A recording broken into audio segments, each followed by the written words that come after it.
Good workout. A couple of guys, people in the office came up to me and said we thought it was a good one. We had some guys that could really shoot the ball. Guys that played hard. They pushed through the struggles with the altitude. So I thought it was a pretty good workout. Either of these guys, you can see pegging them at 35 or maybe even 23. No, at 23, possibility at 35.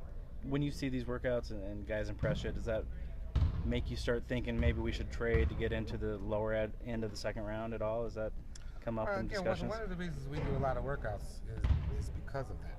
To see if there's somebody we have seen through the year and we may like a lot, and then we bring him in and he does well. And especially with this year where we don't have anything after 35, you may think about maybe buying a second round pick to bring this person on. Did that happen at all last year with Raul? You guys liked him enough? When did you decide that you liked him, I guess? We liked him. We had seen him before, especially Rich Schubert's our international guy. And then looked at a lot of tapes. Yeah, and thought about it. How did Aaron Kraft shoot the ball today? Is that something he's improving in his game? He shot it better than I thought he would. I had to remind him a couple of times. He's got his foot on the line. His three-point shooting. So I told him that's the worst shot in NBA basketball, foot on the line. So I think he understood it. So he shot it. He made it better than I thought he would. So he has been working on his jump shot. Still has a ways to go. You think it's his on-ball defense that he displayed at the college level, can that translate to this level? The thing he has pretty quick feet and he has really quick hands. And that's not going to change on any level, not until he gets 50. So yeah, he could probably play defense on our level. Now again, he's going to be going against stronger, quicker, faster people, but his hands are still fairly quick. They both have played well against each other, stepped up their game because of who they were. So it was fun to watch them compete and battle. Haven't gone back this year to take a look at those games. Look more at his games this year.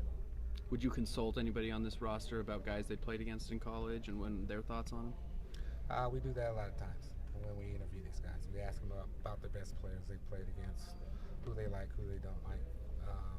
So yeah, we'll ask them. Are you pleased with I know you have a lot of workouts coming up this week. Are you pleased with the guys that are coming in? Or are you still trying to convince agents to get some of these guys in here?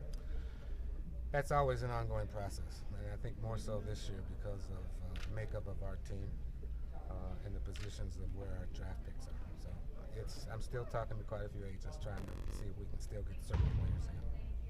A lot of guys that look like they might be available with that fifth pick are power forwards. Does that, knowing that you've got a couple of pretty good bigs on the team already, does that influence how you look at that pick? No, we always look at the best available player.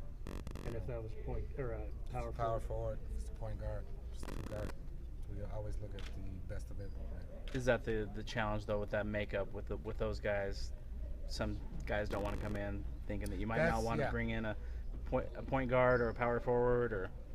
That's where I have to use my persuasive skills of talking to the agents and telling them why their players should come in, even though we have somebody there already starting. So sometimes I'm okay with it, and sometimes they just don't believe me.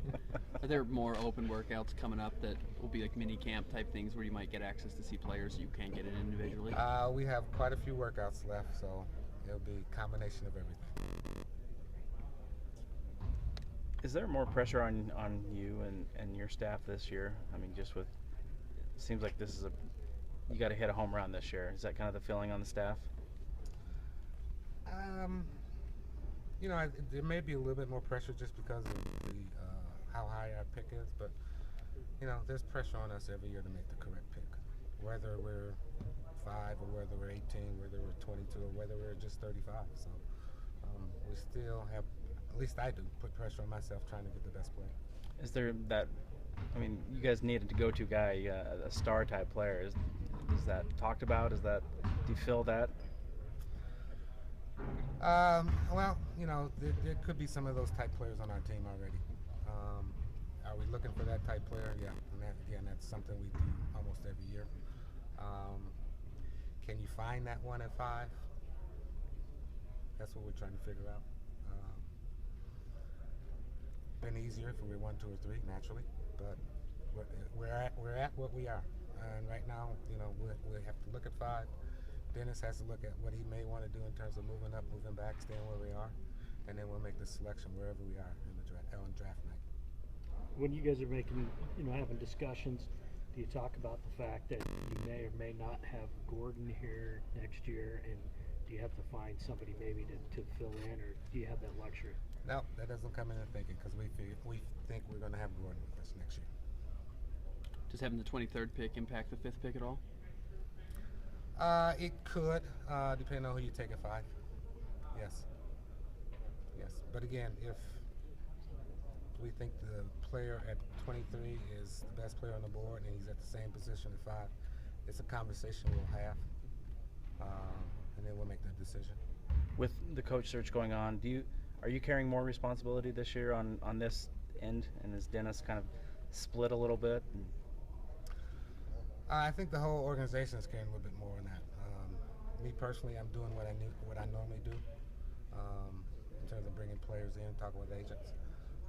But I think the whole organization, because of the unknown of who the head coach is right now, I think everybody's taking that upon themselves. We're all trying to do a little bit more right now. We have no coaching staff at all. So Johnny and Alex, who are running the workouts, are taking a lot more responsibilities than they had in the past. So it's spread out among everybody. Does the youth on your team in general impact experience that you're looking at in the draft, maybe being willing to take a chance on a guy who's been in college a little longer? No. Whoever the best player is, whether he's a freshman or whether he's a senior. Are you looking forward to bringing in some of these top guys who you might get at number 5? Always. Seeing what they do on the court. Always. It's the scout. You got to love that opportunity. Yeah, always looking forward to bring those guys in. Who's the 5th best player right now? Tony Jones. Should have seen me yesterday. I was making shots. Best player. Well, I got to see the matchup between you and him. Then I'll make the decision. Has there been any progress with I'd probably say Aaron, though. He looks He's got the height. Yeah. I got prototypical size for sitting on the bench. Has there been any talk about bringing Raul in this year? Is that maybe see a couple years out still? Or? You know, right now we're all concentrating on the draft. So, I mean, that's more of a conversation with him and Tomic that will probably take place more toward a couple days before the draft and probably more so after the draft. Dario Saric, are you guys convinced that if you were to take him at 5 that he would come over and play next year?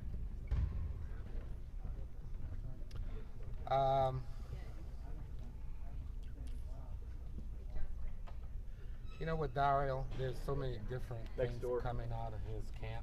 You've got to disseminate between what is real and what is not. So, I mean, again, there's more information we have to gather on that one. So I can't say right now for sure.